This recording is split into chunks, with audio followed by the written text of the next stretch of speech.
ബാറോസ് എന്ന ചിത്രത്തിൻ്റെ first day Tamil Nadu box office collection റിപ്പോർട്ടാണ് ഇന്നൊരു വീഡിയോ ഭാഗത്ത് ഉൾപ്പെടുത്തിയിരിക്കുന്നത്.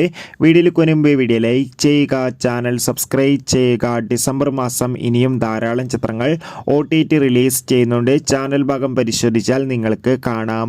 മോഹൻലാൽ നായകനായി മോഹൻലാൽ തന്നെ സംവിധാനം ചെയ്ത് ഡിസംബർ 25 ഇന്നലെ റിലീസ് ചെയ്ത ചിത്രമായിരുന്നു ബാറോസ്. എല്ലാ സിനിമാ പ്രേമികളും ഒരേപോലെയായിരുന്നു ചിത്രത്തിൻ്റെ ഓരോ ദിവസത്തെയും ഓരോ കളക്ഷൻ റിപ്പോർട്ടും അറിയാൻ വേണ്ടി കാത്തിരുന്നത്. ചിത്രത്തിന് ആദ്യ ദിവസം കേരളത്തിലും തമിഴ്നാട്ടിലും അത്യാവശ്യം മികച്ചൊരു ബുക്കിംഗ് തന്നെയായിരുന്നു നടന്നത്. കേരളത്തിൽ നിന്ന് മാത്രം ചിത്രത്തിന് ആദ്യ ദിവസം 3.5 കോടിക്ക് അടുത്ത് വരെ കളക്ഷൻ ലഭിക്കുമെന്ന് ട്രാക്കിംഗ് റിപ്പോർട്ടുകൾ സൂചിപ്പിക്കുകയാണ്. ഇപ്പോൾ ചിത്രത്തിൻ്റെ തമിഴ്നാട് കളക്ഷൻ അപ്ഡേഷൻ പുറത്തുവന്നിരിക്കുകയാണ്. ചിത്രത്തിന് ആദ്യ ദിവസം തമിഴ്നാട്ടിൽ നിന്ന് ഏകദേശം 50 ലക്ഷത്തിൻ്റെ അടുത്ത് വരെ കളക്ഷൻ നേടിയെടുക്കാൻ വേണ്ടി സാധിക്കുമെന്നാണ് ട്രാക്കിംഗ് റിപ്പോർട്ടുകൾ സൂചിപ്പിക്കുന്നത്. എന്തായാലും കാത്തിരിക്കാം നമുക്ക് ബാറോസ് എന്ന ചിത്രത്തിൻ്റെ കൂടുതൽ ബോക്സ് ഓഫീസ് കളക്ഷൻ റിപ്പോർട്ടിനായി. ചിത്രം കണ്ടവരുടെ അഭിപ്രായം തീർച്ചയായും കമൻറ്റ് ബോക്സിൽ രേഖപ്പെടുത്തുക. Bye bye.